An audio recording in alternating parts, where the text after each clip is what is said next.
Scientists have run the simulations. They have fed the data into supercomputers to predict the fate of the Starman. What happens to him in the end?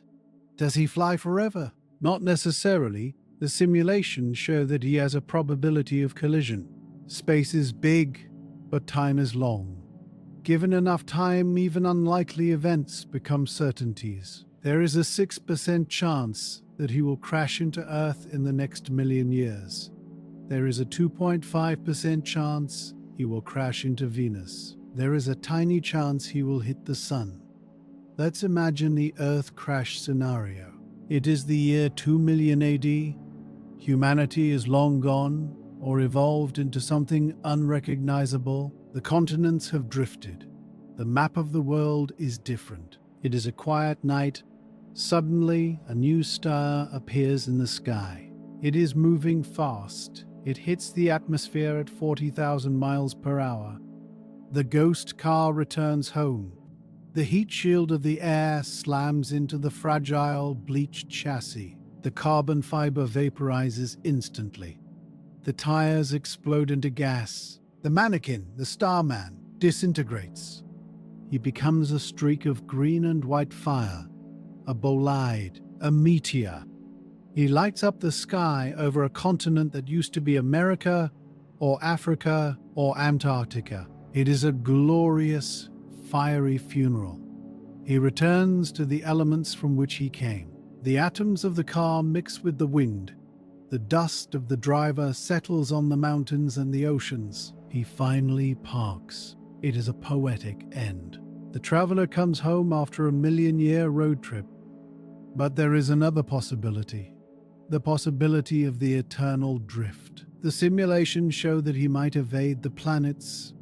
You might find a resonance, a sweet spot in the gravity well where he is safe. He might slip into a stable orbit that keeps him away from Earth, away from Mars, away from Jupiter. If that happens, he becomes truly immortal. He will outlive the Earth itself. In 5 billion years, our sun will begin to die. It will run out of hydrogen fuel. It will swell into a red giant. It will grow huge, swallowing Mercury, swallowing Venus. It will boil the oceans of Earth. It will melt the mountains.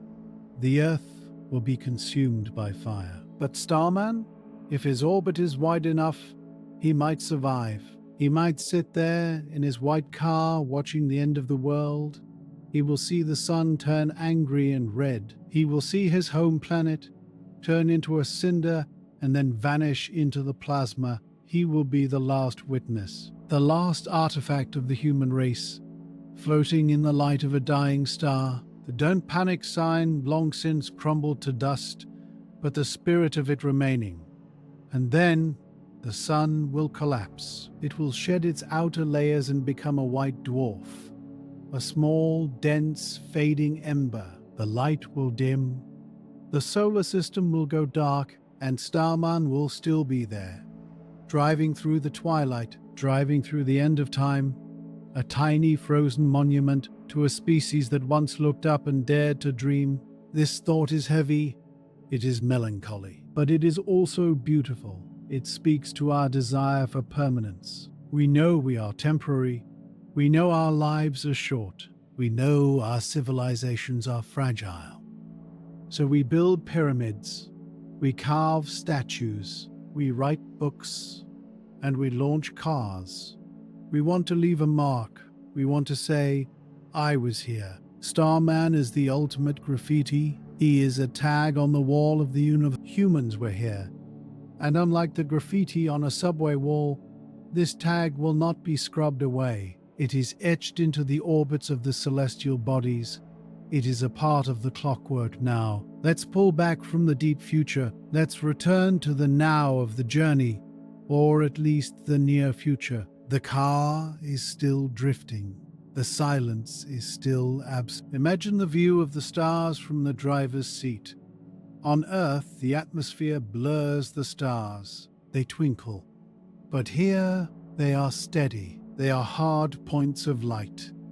The constellations are the same, but they feel different. Orion the Hunter, Ursa Major, Cassiopeia, They are his companions. He navigates by them, though he has no hands to steer. He moves through the zodiac. He is the 13th sign, the traveler. The Milky Way stretches across the sky like a spilled glass of milk. It is bright enough to cast a shadow. If you were floating next to the car, you would see the shadow of the mannequin stretching out across the hood of the Tesla. A long, dark shadow cast by the light of 100 billion suns. It is a scene of profound peace. There is no conflict here. There is no politics. There is no money. There is no hunger. There is only physics. There is only the clean, cold certainty of Newton's laws. For a chaotic species like us, there is something soothing about that. We created something that found peace. We created something that escaped the noise. As you listen to this, you are safe in your bed. You are surrounded by gravity. You are surrounded by air. You are warm, but a part of you is up there with him. A part of your imagination is riding in that passenger seat. Feel the cold. Feel the stillness. Look out the window. There is no ground beneath you. There is no sky above you. There is only out, infinite directions, infinite possibilities. You are floating in the womb of the universe. The car is a cradle, rocking gently, tumbling slowly. Starman is the pilot, and he knows the way. He doesn't need a map. The road is everywhere, and the journey is the destination. Let the image of the white car, glowing in the starlight, burn into your mind. It is a beacon of calm in a frantic universe. It is a reminder that even when things seem dark, even when the world seems small and trapped, there is always a way out. There is always a road that leads to the stars. We just have to be brave enough to take it. We just have to be willing to leave the garage. As we move toward the final chapter of our journey, we will explore the spiritual meaning of the Starman. We will ask, is he a joke or is he a god? We will look at the cultural impact of this lonely driver, and we will say our final goodbyes, leaving him to his endless patrol. But for now, just drift. Drift with the car. Drift with the dust. Drift with the silence. You are a satellite. You are a Voyager. You are Stardust, driving a convertible through the night. We return for one last time to the silent passenger, the ghost on the celestial highway. He has traveled for centuries, perhaps millennia. His car is no longer a car. It is a relic, a skeletal sculpture of bleached white and pitted glass. His suit is no longer a piece of technology. It is a shroud yellowed by the relentless sun. He is no longer just a mannequin. He has transcended his mundane origins. He has become an idea. He has become a myth. So, what is the ultimate meaning of this journey? Why does this particular piece of space debris, this absurd, beautiful, ridiculous piece of cosmic art, resonate so deeply within us? Why does the story of a dummy in a sports car feel more profound than 100 scientific probes? The answer, perhaps, lies in what he represents. To different people at different times, Starman is a different thing. He is a mirror, reflecting our own hopes, fears, and philosophies back at us across the void. To the cynic, he is the ultimate advertisement, the most expensive, most audacious marketing stunt in the history of humanity, a symbol of late-stage capitalism reaching its inevitable cosmic conclusion, a monument to a brand of billionaires' ego projected into the heavens. And there is truth in this. The launch was, in part, a commercial. The Tesla logo, once emblazoned on the car, has likely been erased by radiation. But the idea remains. We sent a product. We sent a luxury item. We, a species struggling with poverty and conflict, chose a sports car as our ambassador. It is a critique of our priorities, a message that some future alien archaeologist might find baffling. They could reach the stars, they might write in their reports, but they used that power to sell automobiles. But to the artist, he is something else entirely. He is a masterpiece of a ready-made on a galactic scale. The artist Marcel Duchamp once took a bicycle wheel, mounted it on a stool, and called it art. He argued that by taking an ordinary object and placing it in a new context, you forced the viewer to see it in a new way. Elon Musk, perhaps unintentionally, did the same. He took a car, the most common symbol of modern life, of movement, of freedom, of pollution, and he placed it in the most alien context imaginable, the vacuum of space. And in doing so, he transformed it. It is no longer a car. It is a sculpture about loneliness, a sculpture about time, a sculpture about the strange, beautiful absurdity of being human. It is a work of art that will be on display for 1 billion years in the grand silent gallery of the solar system. To the historian, Starman is a time capsule more potent than any gold record. The Voyager probes carried greetings and music, a curated, idealized version of humanity. They were our official presentation to the universe. But Starman is our diary. He is the messy, honest truth. He represents our culture in the early 21st century, our love of speed, our reliance on technology, our pop music, the ghost of David Bowie's chords echoing forever in the car's dead speakers. He carries a science fiction novel, proving we were a species that dreamed of the very future he now inhabits. He is a monument not to a king or a god, like the pyramids of Giza, but to our everyday lives. He is a monument to the commute, a monument to the road trip. He is the most human artifact we have ever sent into the void, precisely because he is so mundane. And to the philosopher, to the dreamer, he is a symbol of something far deeper. He is a beacon of defiant optimism. Look again at the message on the dashboard. Don't panic. It is a line from a comedy novel, yes, but in the context of deep space, it becomes a mantra. The universe is a vast, cold, and often terrifying place. It is governed by violence, supernovas, black holes, asteroid impacts, and yet we, a fragile species on a small wet rock, looked out into that terrifying expanse and sent a message of calm reassurance. We sent a driver who is not afraid. We sent a piece of ourselves that has achieved a state of perfect zen. He is not panicking, he is cruising. It is a message to ourselves, across the generations. The darkness is vast, but it is not to be feared. You can drive through it. You can find a strange peace within it. Think about his journey now, the endless looping path around the sun. It is a metaphor for our own lives.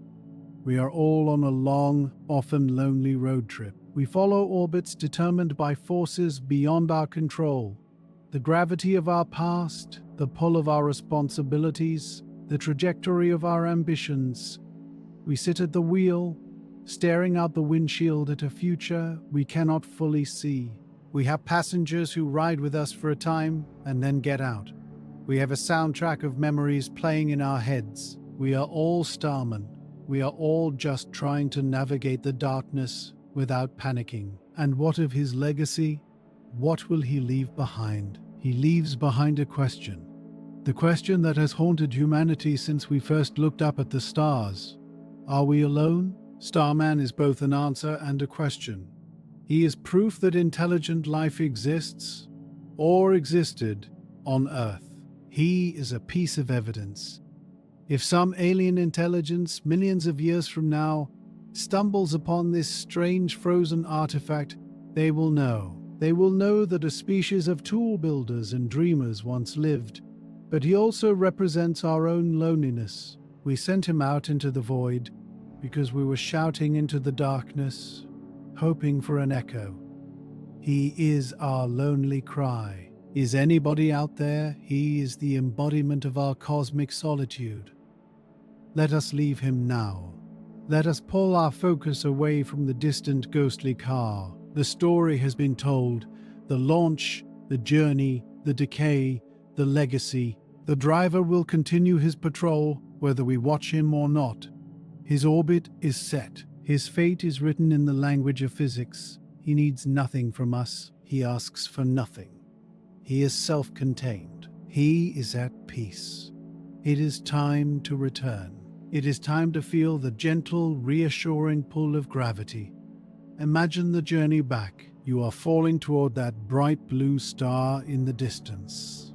The star that is home. It grows larger and larger. You see the continents take shape. You see the familiar swirl of the clouds. You are leaving the cold, hard vacuum and returning to the soft, warm blanket of the atmosphere. Feel the weight of your own body in your bed. It is a comfort. It is an anchor. Starman is weightless, adrift, but you are grounded. You are held. The earth is holding you. The mattress is supporting you. The blanket is a gentle pressure, a reminder that you are here, safe in your own command module. Let the image of the car fade. Let the silence of space be replaced by the soft sounds of your room. The hum of the air, the rustle of the sheets, the quiet, rhythmic beat of your own heart. It is the engine of your own small ship, carrying you through the night. The stars are still out there, but now they are filtered through your window, through the atmosphere. They are softer, they twinkle. They are a gentle night light watching over you. The vast, terrifying cosmos has been tamed. It is just a beautiful ceiling above your bed. Your journey is over for the night. You have traveled billions of miles with the lonely driver. You have seen the edge of time. You have felt the cold of the void, and now you have come home. The hatch is sealed. The systems are powered down. The mission is a success. Think of Starman one last time, not with sadness, but with a sense of calm. He is the ultimate designated driver. He is watching over the solar system while we sleep. He is taking the lot. He is patrolling the dark so that we can have our dreams. He is the silent guardian of the night. And as you close your eyes, you can feel the last vestiges of the journey. The gentle, rolling motion of the orbit. The car is a cradle, rocking you to sleep, back and forth, in a slow, hypnotic rhythm. The stars drift by your window. The Milky Way is a river of light, carrying you toward the shores of slumber. Let go of the wheel. You don't need to drive anymore. Let go of your thoughts. They are distant stars fading in the morning light. Let go of your worries. They are asteroids passing harmlessly in the night. Your battery is low, and it's getting dark, but it is a warm, soft, welcoming dark. It is the darkness of deep sleep, the darkness of rest, the darkness where dreams are born. Don't panic. There is nothing to fear.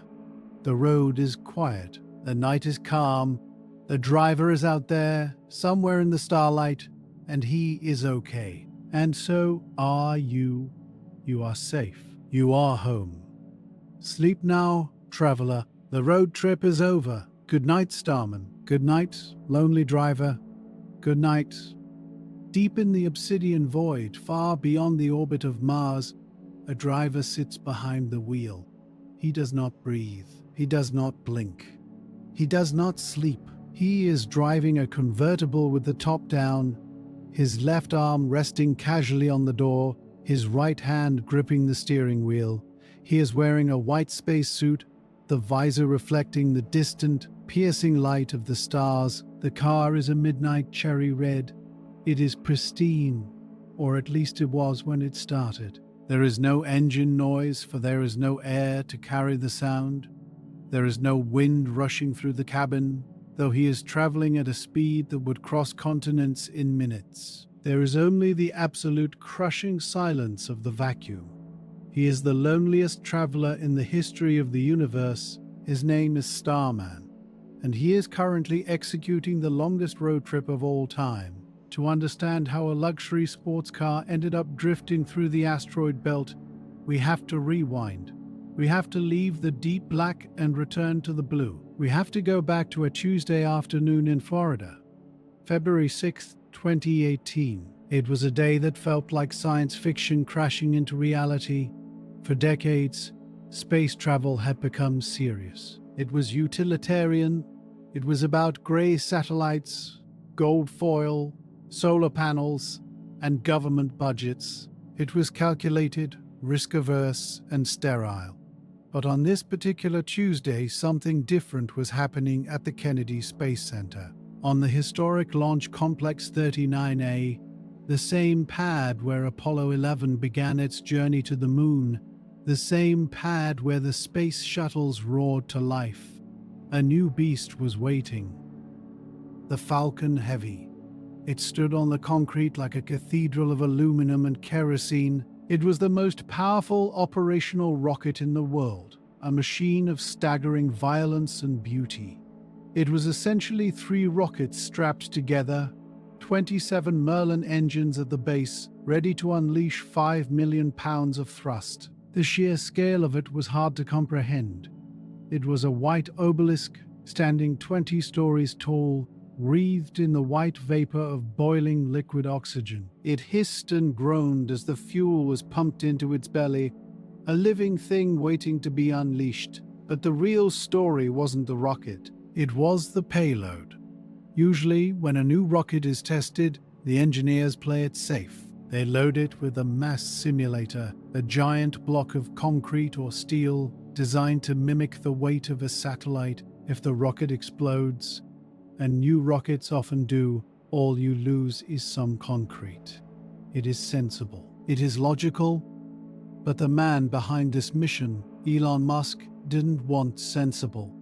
He said that mass simulators were boring. He wanted to launch something that made us feel, something silly and grand at the same time. He decided to sacrifice his own personal car, a first-generation Tesla Roadster, midnight cherry red.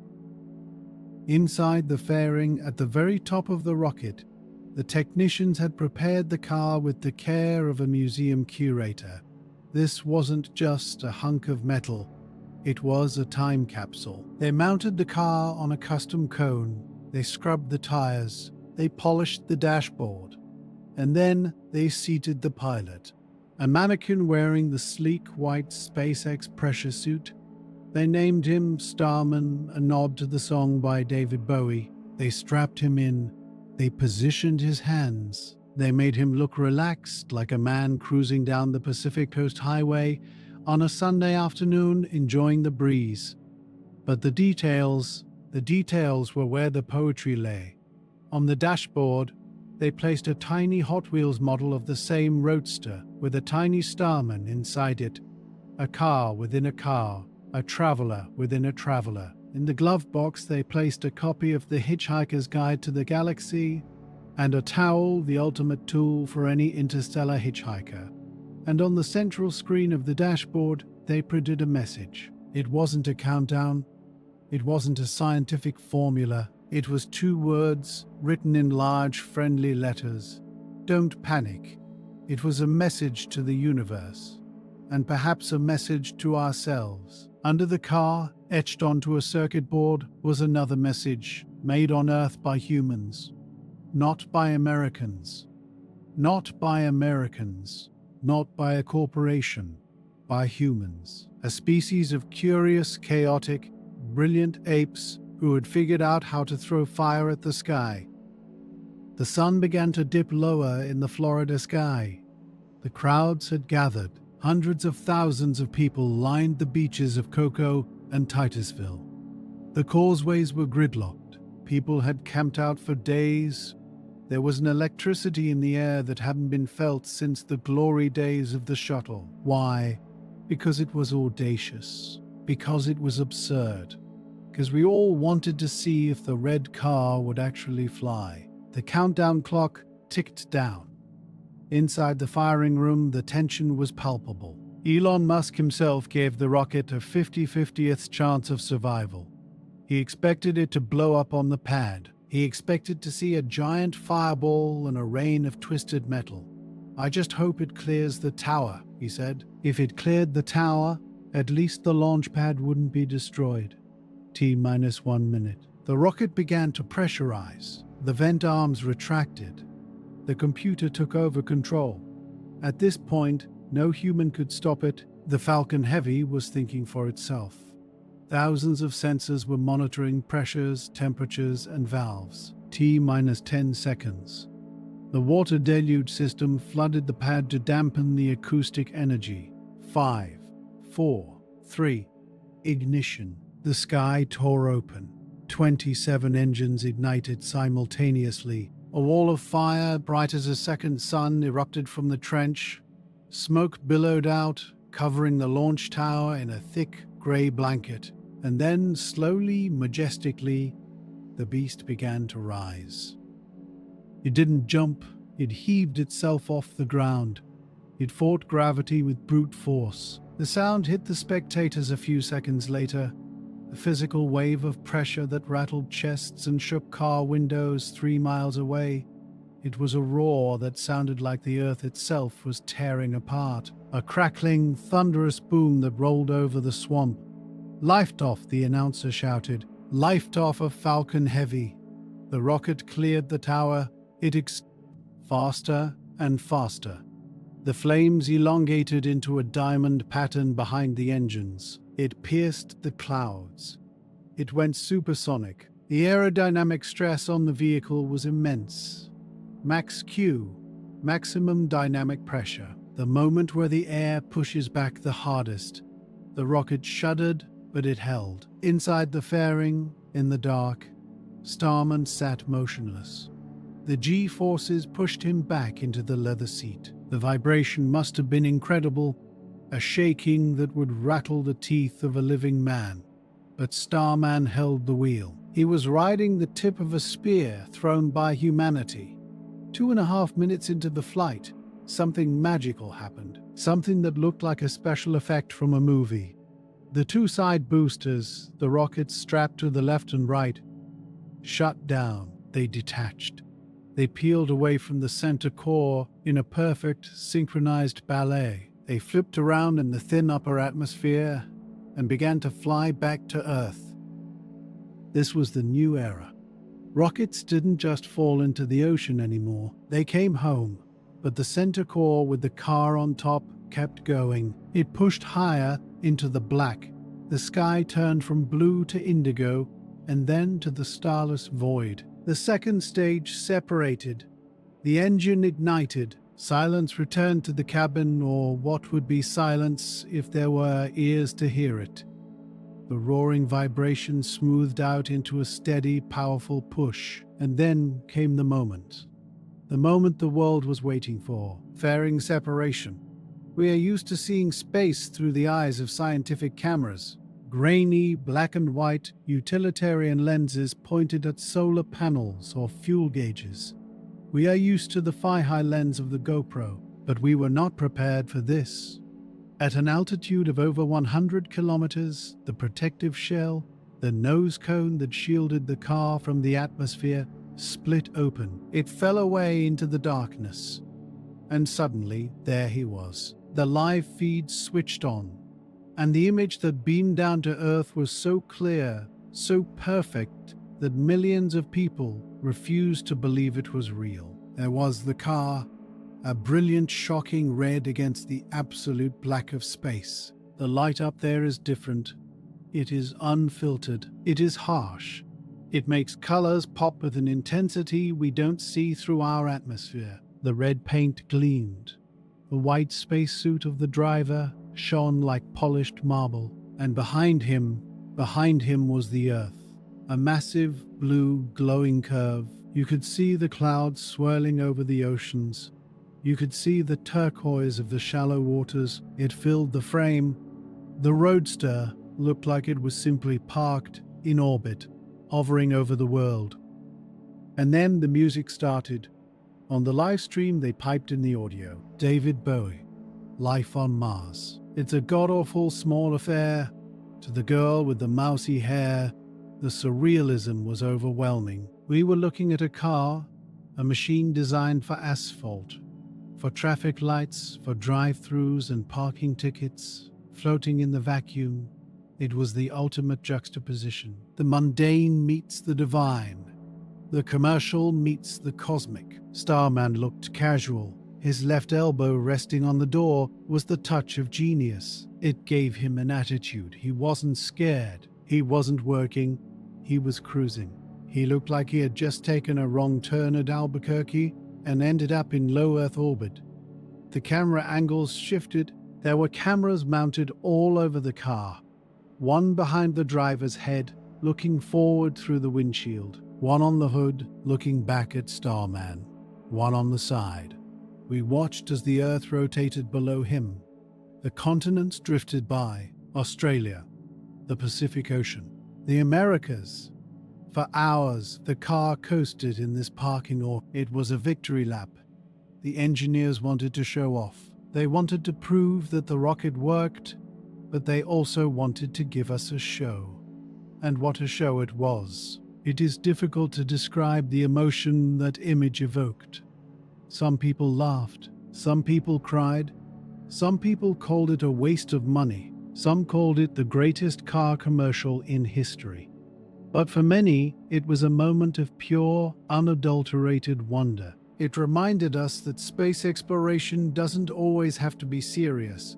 It doesn't always have to be about rocks and soil samples. Sometimes it can just be about the joy of doing something difficult, the joy of extending our reach.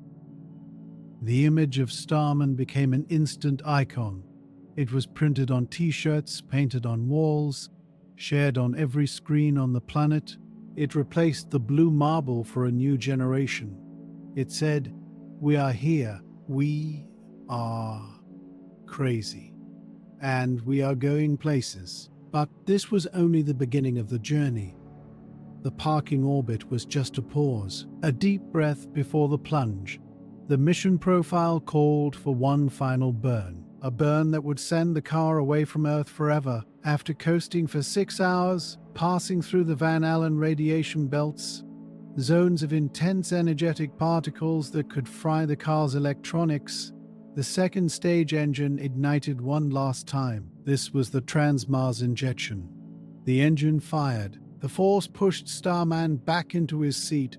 The Earth began to recede. Just like Michael Collins seeing the world shrink to the size of a marble, Starman watched his home fade away. The massive blue wall became a ball, then a coin, then a star. The car picked up speed. It broke the bonds of Earth's gravity. It became a heliocentric object. It was no longer a satellite of Earth. It was now a planetoid. A tiny, red, metal planet orbiting the sun. The trajectory was ambitious. The plan was to send it out to the orbit of Mars, but the engine burned a little too long.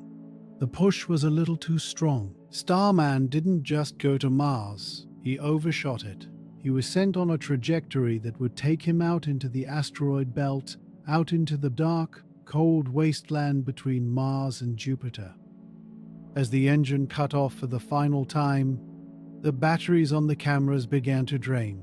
The live stream, which had held the world captive for hours, started to glitch. The signal became weak. The last images showed the car getting smaller and smaller, a tiny speck of red dust drifting away into the ink-black night. The crescent Earth hung in the background, a fading memory. And then the screen went black. The show was over. The audience turned off their computers. The engineers popped the champagne. The world went back to work. The news cycle moved on. But the car didn't stop. This is where the true story begins. The story that the cameras couldn't show us. The story of the long, silent drift. We leave the noise of the launch behind. We leave the cheering crowds and the Bowie music. We drift out into the silence. Imagine you are sitting in the passenger seat next to Starman. The Earth is gone. The sun is just a bright, blinding star in the distance, smaller than you have ever seen it. It is quiet, so quiet that you can hear the blood rushing in your own ears. The dashboard lights have gone out. The battery is dead. The don't panic sign is dark. The car is cooling down. Without the warmth of the Earth and moving further from the sun, The temperature begins to drop. The leather on the seats begins to freeze. It becomes as hard as rock. The tires, filled with air from Earth, begin to react to the vacuum. Maybe they leak. Maybe they freeze solid. The fluids in the car, the brake fluid, the windshield wiper fluid, they freeze or boil away into the vacuum. The car is dying, but it is also becoming immortal. On Earth, a car lasts maybe 20 years. Rust eats the metal. UV light cracks the plastic. Rain rots the upholstery. Entropy takes over. Nature reclaims it. But here, in the void, there is no rust. There is no oxygen to oxidize the metal. There is no rain. There is no wind to erode the paint. There is only the sun. The solar radiation is the only enemy. The ultraviolet light will slowly, over decades, bleach the red paint. The midnight cherry will turn to a dull pink and then to a ghostly white. The carbon fiber body will slowly degrade bond by bond. But the metal frame, the aluminum chassis, it will last for millions of years. Long after the launch pad in Florida has crumbled to dust. Long after the Tesla factories are gone. Long after the cities of Earth have changed names or disappeared beneath the rising oceans. Starman will still be there, sitting in his white suit, one hand on the wheel, driving through the dark. Let's settle into this journey. Let the concept of time expand. We are no longer thinking in hours or days. We are thinking in orbits. We are thinking in eons. The car is a tiny vessel. It is carrying more than just a mannequin. It is carrying a snapshot of who we were in 2018. If you were to open the glove box, you would find the towel. You would find the book. You would find a plaque with the names of 6,000 SpaceX employees etched in tiny letters. 6,000 people who welded, coded, and engineered this dream into reality. Their names are up there, frozen in the silence, archived in the heavens. The car is rotating slowly, maybe once every few minutes. It tumbles. Sun, stars. Sun, stars. The reflections dance across the hood. Occasionally, it passes through a cloud of microscopic dust, interplanetary particles left over from the formation of the solar system. A tiny grain might hit the windshield. A silent impact, a tiny crater in the glass. But mostly, it is empty space. Millions of miles of nothingness. It is a loneliness that is hard to comprehend. Laika had the Earth below her. Michael Collins had the Moon. The Voyager probes have their radio dishes pointed home, whispering back to us. But Starman is silent. He has no voice. He has no mission control. He is a ghost ship on an endless ocean, and he is heading into the deep, past the orbit of Mars, into the realm of the rocks, the asteroid belt. It sounds crowded like a field of floating boulders in a movie, but in reality, the asteroid belt is mostly empty space. The rocks are thousands of miles apart. Starman glides through them, a red anomaly in a grey neighborhood. He is the alien invader. He is the artifact. As we drift alongside him, let the peace of the cosmos wash over you. There is no traffic here. There are no stop signs. There is no destination. There is only the motion, the celestial mechanics. Kepler's laws of planetary motion are the only rules he obeys. An ellipse around the sun. Out to the cold and back to the warmth. Out to the cold and back to the warmth. A pendulum swinging in the dark. Year after year. Century after century. Let's imagine the view from the driver's seat. To the left, far in the distance, is a red dot. Mars, the planet of war, the destination that humanity dreams of. Starman passes it by like a roadside attraction. He gives it a nod, but he doesn't stop. To the right, a bright blue star. Earth. Home. The place where the music was written. The place where the car was painted. It is just a speck now, indistinguishable from Venus or Mercury. Does he miss it? Does the mannequin dream of electric sheep, or does he dream of the winding roads of California? Perhaps he dreams of nothing. Perhaps he is the perfect Zen master. Content in the moment, content in the journey. He is the ultimate observer, watching the galaxy turn, watching the comets streak by with their long, icy tails. He is the silent witness to the solar system. We have launched many things into space: scientific instruments, gold records, flags, ashes of the dead. But there is something deeply human about a car. A car is freedom. A car is personal space. A car is how we explore our own world. To put one in the stars is to say, the road doesn't end at the horizon, it continues. It goes up, it goes out. Starman is the pioneer of a road that hasn't been built yet. He is scouting the highway for the rest of us. So, as you lie there, anchored by gravity, imagine the weightlessness, imagine the freedom of the drift. No engine, just momentum. No noise, just peace. You are riding shotgun with the Starman. The roof is down, the stars are up, and the road goes on forever. The Earth is now a memory. If Starman could turn his head, if he could look into the rearview mirror, he would see nothing but a bright, piercing star. It is indistinguishable from Venus or Jupiter. The blue marble that filled his vision, the swirling clouds, the city lights that glittered like diamonds on velvet, all of it has shrunk into a single point of light. He is no longer an earthling. He has become a creature of the deep solar system. We are drifting now into the middle distance. This is the realm between the worlds. It is a place of profound emptiness, a vast, silent ocean where the currents are gravity and the waves are radiation. The initial excitement of the launch has faded. The roar of the Falcon Heavy is a ghost sound, lost to the vacuum long ago. Now, there is only the drift. Let us look closely at the car. When it left the garage in California, it was a masterpiece of human engineering. It was waxed. It was polished. It smelled of new leather and rubber. It was designed to turn heads on the highway, to gleam under the streetlights of Los Angeles. But space is a harsh environment. It is relentless. It does not care for aesthetics. As the weeks turn into months and the months into years, the Roadster begins to change. It is undergoing a slow, silent metamorphosis. On Earth, the atmosphere protects us. It filters the sun. It acts as a blanket. But out here, there is no filter. The sun is a nuclear furnace, blasting the car with raw, unadulterated ultraviolet light. The midnight cherry red paint, a color chosen for its passion and vitality, is under siege. The organic bonds in the paint are breaking down molecule by molecule.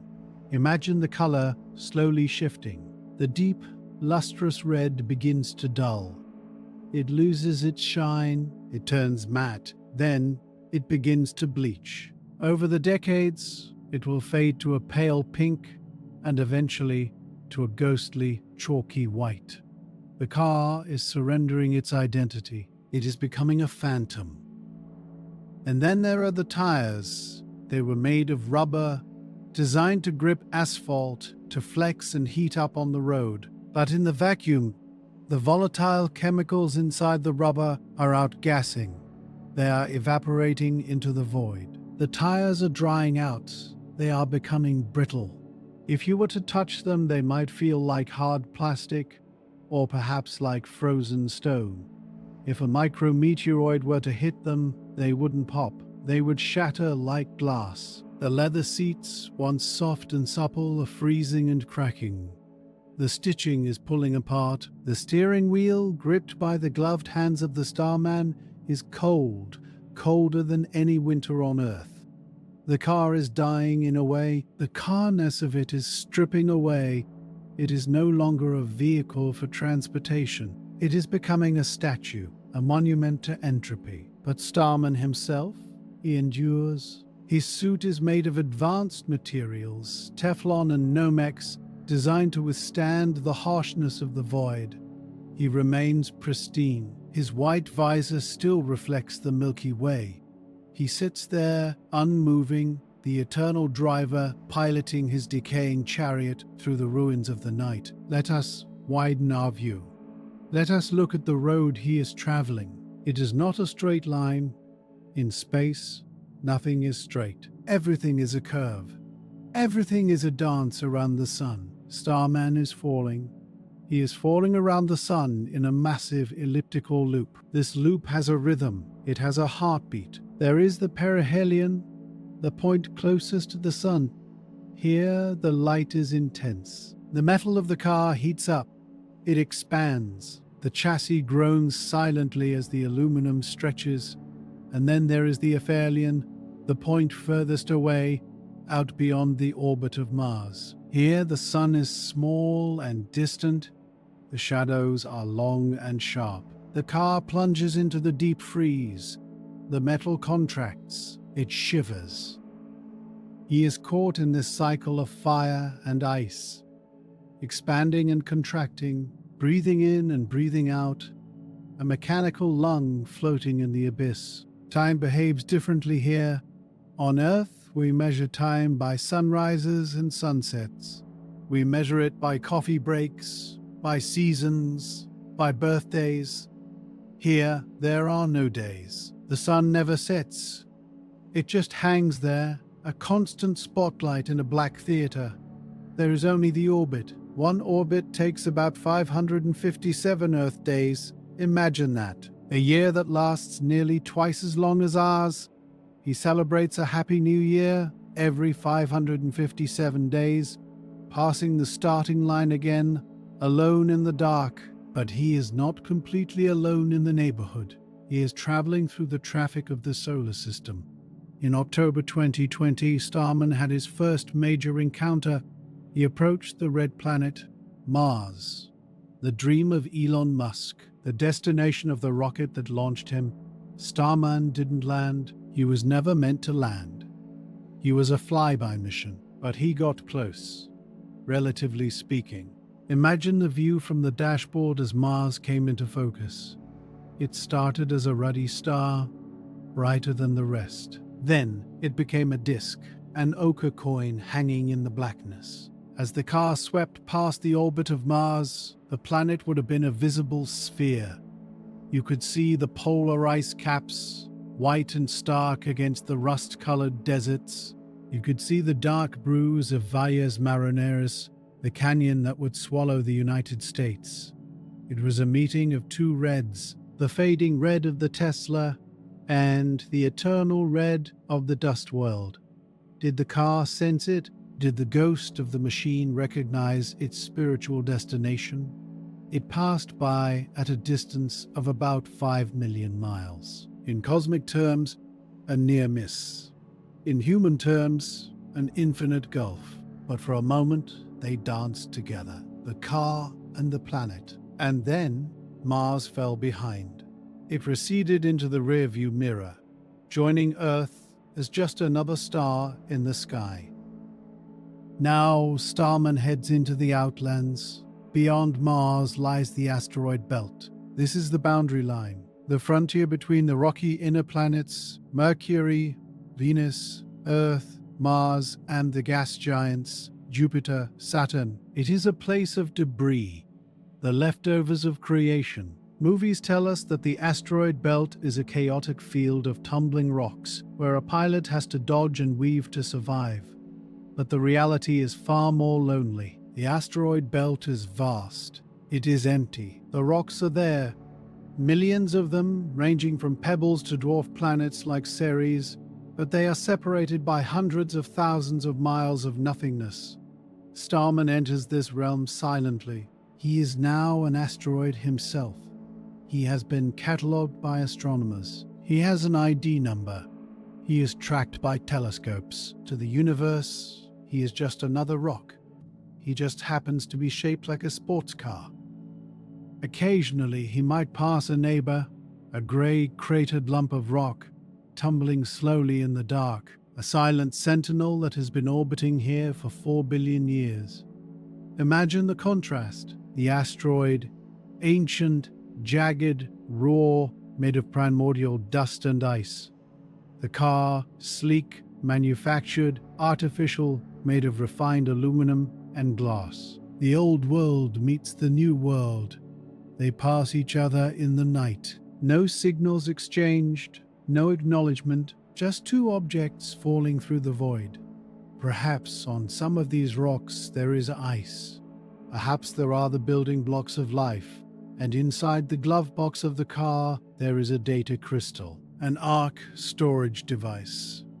It contains the entirety of Isaac Asimov's Foundation trilogy. It contains the DNA of human knowledge. Starman is a librarian. He is carrying a backup of our culture into the wilderness. If Earth were to vanish tomorrow, if a great catastrophe were to wipe us out, this car would remain. It would be the last testament, the last proof that we wrote stories, that we built machines, that we dreamed of the stars. It floats there, a tiny library in a red shell, waiting for a reader that may never come. The silence here is heavy. It is a physical weight. On Earth, silence is just the absence of noise. But you can still hear the wind in the trees, the hum of the refrigerator, the distant traffic. Here, the silence is absolute. It is the silence of non-existence. It presses against the eardrums. It is the sound of the universe before life began. And Starman sits in the center of it, his hand on the wheel, his foot hovering over the pedal.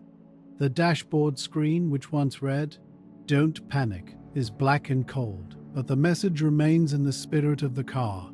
Panic is an earthly emotion. It requires a heart rate. It requires adrenaline. Starman has neither. He has patience. He has the patience of the stones. He watches the constellations. They are the same stars we see from Earth, but out here, without the atmosphere to blur them, they are sharp needles of light. He sees the Milky Way not as a hazy band, but as a defined river of diamond dust, cutting across the universe. He sees the center of our galaxy, glowing with the light of billions of ancient suns. He is driving through a cathedral. Let us drift closer to him. Let us float right next to the driver's side door. Look at the reflection in his visor. It is a funhouse mirror of the cosmos. You can see the distorted curve of the car's hood. You can see the glint of the distant sun. And if you look closely deep into the black glass of the helmet, you can see yourself. Because he is us. Because he is us. He is an avatar. We built him in our image. We put him in our clothes. We put him in our machine. He is the part of us that wanted to leave. The part of us that wasn't satisfied with the cave, or the village, or the city. The part of us that looked at the horizon and said, "What's over there?" He is the lonely explorer that lives in the heart of every human being. We are all driving a car through the dark in a way. We are all traveling through time, unsure of the destination, holding on to the wheel. Starman just makes it literal. The years pass. 2020, 2025, 2030. On Earth, governments fall and rise. Wars begin and end. Children are born, grow up, and have children of their own. Technology changes. The cars on Earth become electric, then autonomous, then flying. The Tesla Roadster becomes a relic, an antique, like a Model T Ford floating in the void. But Starman doesn't age. He doesn't worry about the news. He just drives. He completes one orbit, then 2, then 10. He becomes a regular commuter of the solar system. The astronomers on Earth check in on him from time to time. "Where is the Roadster?" they ask. "It is passing the orbit of Mars again," the telescopes reply. He becomes a legend, a myth. Future generations will look up at the night sky and point. "There," they will say, Somewhere in that patch of darkness, there is a man in a car. Why? A child might ask. Why is he there? Because we could, the parent will answer. Because we wanted to see if the car would fly. As we end this chapter of the journey, feel the rhythm of the orbit taking hold. The slow, hypnotic swing around the sun. The car is a pendulum, back and forth, near and far, hot and cold. It is a lullaby of celestial mechanics. The car is safe. It is on a stable path. It is not lost. It is exactly where the laws of physics say it should be. It has found its groove in the great record player of the solar system. And the music, though the batteries are dead, plays on in the silence. Is there life on Mars? Maybe not. But there is a car, and there is a driver, and the road stretches out ahead, paved with starlight, winding into eternity. Drift along with him now. Let go of the gravity of Earth. You are weightless. You are a passenger. The destination doesn't matter, only the ride, the endless, quiet ride. We have now drifted beyond the scope of human lifetimes. The calendar pages on Earth have turned and turned until they disintegrated into dust. The hands of the clocks have spun millions of times. The generation that watched the Falcon Heavy rise on a pillar of fire has grown old. Their children have grown old. The memory of the launch, once a viral sensation that lit up the screens of the world, has faded into the sepia-toned archives of history. It is now a footnote, a trivia question, a legend told to school children about the time the ancestors threw a chariot into the sky. But out here, in the deep silence, the journey has only just begun. We enter the era of deep time. This is a concept that the human mind struggles to grasp. We are creatures of the second, the minute, the hour. We rush, we panic, we age. But the Tesla Roadster is no longer bound by biological time. It has entered geologic time, cosmic time. It is an object of the void. Let us examine the car as it exists now. Centuries into its voyage, the transformation is complete. The midnight cherry red is gone. The sun, that relentless nuclear eye, has done its work. Year after year, century after century, the unshielded ultraviolet radiation has hammered the molecular bonds of the paint. It has stripped away the pigment. It has dismantled the color. The car is no longer red. It is a ghostly, spectral white. It glows in the starlight like a bone. The carbon fiber body panels, once strong and sleek, have begun to degrade. The epoxy resins that held the fibers together have grown brittle under the constant bombardment of cosmic rays. If you were to touch the hood of the car now, your finger might punch through it like eggshell. It is fragile. It is delicate. It looks like a phantom carriage, bleached by the ocean of night. And the driver, Starman, the suit, made of advanced polymers, has held up better than the car, but it too shows the scars of the journey. The pristine white fabric has yellowed. The patches, the American flag, the SpaceX logo, have faded into grey rectangles. The visor of the helmet, once a clear window reflecting the galaxy, has been pitted and frosted. Why? Because space is not empty. We call it a vacuum, and it is. But it is also a shooting gallery. The solar system is filled with dust, microscopic grains of rock and ice, left over from the formation of the planets, zip through the void at speeds of 20,000 miles per hour. On Earth, the atmosphere burns them up. They become shooting stars, momentary flashes of beauty. But Starman has no atmosphere. He has no shield. He takes the hits. Over the centuries, millions of tiny dust grains have struck the car and the driver.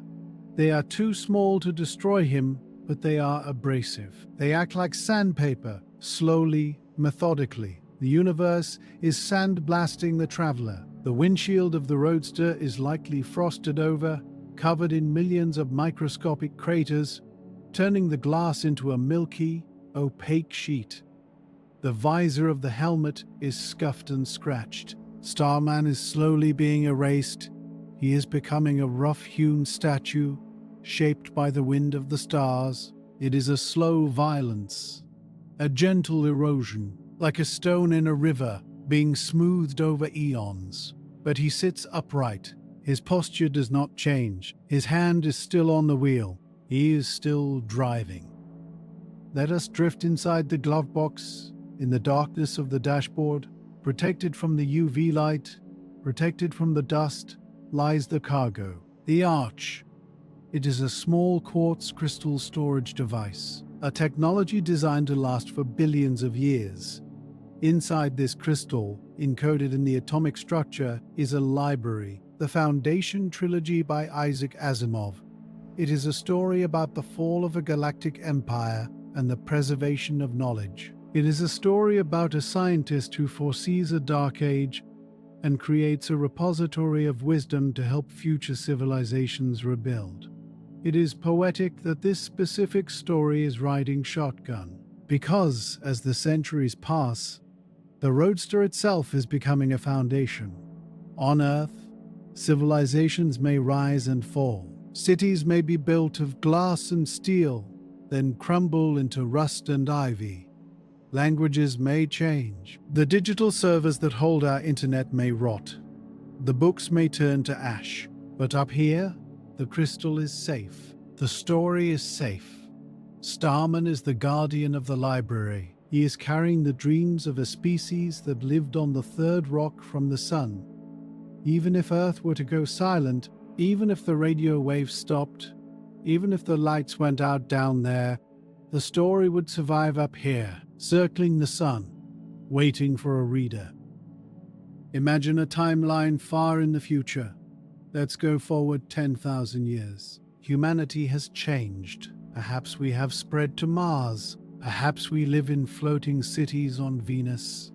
Or perhaps we have retreated, returning to a simpler life, forgetting the fire of the rockets. But the car is still there. It is a comet now. Astronomers of the future track it. They call it the artifact. They don't know who Elon was. They don't know what a Tesla was. The context of the marketing stunt has been lost to time. They only know that it is a machine from the dawn era, from the time when the ancestors first broke the chains of gravity. Maybe they send a ship to visit it. Imagine a sleek, futuristic vessel, powered by ion drives or fusion, pulling up alongside the ancient, battered Roadster. The future astronauts look out their portholes. They see the skeletal white car. They see the pitted figure in the driver's seat. They shine a light on it. They see the words on the dashboard, preserved in the vacuum. Don't panic. What would they think? Would they understand the humor? Would they see it as a religious warning? Would they see it as a commandment? Don't panic. Don't panic. It is good advice for any space traveler. It is a message from the past to the We were here, it says. We were scared, but we went anyway. We faced the dark, and we didn't panic. The future explorers might take a sample of the paint. They might scan the crystal, but they would leave him there. You don't disturb a grave. You don't move a monument. They would salute the Starman and drift away, leaving him to his eternal patrol. But the solar system is not a static place. It is a clockwork mechanism, and the gears are huge and heavy. Starman is a small object in a land of giants. He is subject to the gravitational whims of the planets. Every time he completes an orbit, the dice are rolled. His path is not a perfect circle. It is chaotic. Sometimes he gets close to Earth. Sometimes he gets close to Mars. And sometimes he feels the pull of the king, Jupiter, the gas giant, the failed star. Jupiter is the bully of the solar system. Its gravity is so immense that it bends the paths of everything around it. It throws asteroids out of the belt. It captures comets. It protects the inner solar system. And sometimes it destroys it. Starman is far from Jupiter, but he feels it. It is a tug, A gentle nudge. Over thousands of years, these nudges add up. His orbit shifts. It wobbles, the ellipse elongates. He might be pulled further out into the freezing darkness where the sun is just a bright star. The temperature drops to near absolute zero. The atoms in the car stop vibrating. He enters a state of suspended animation so deep that it mimics death. But then he swings back toward the warmth. It is a dance on the edge of a knife.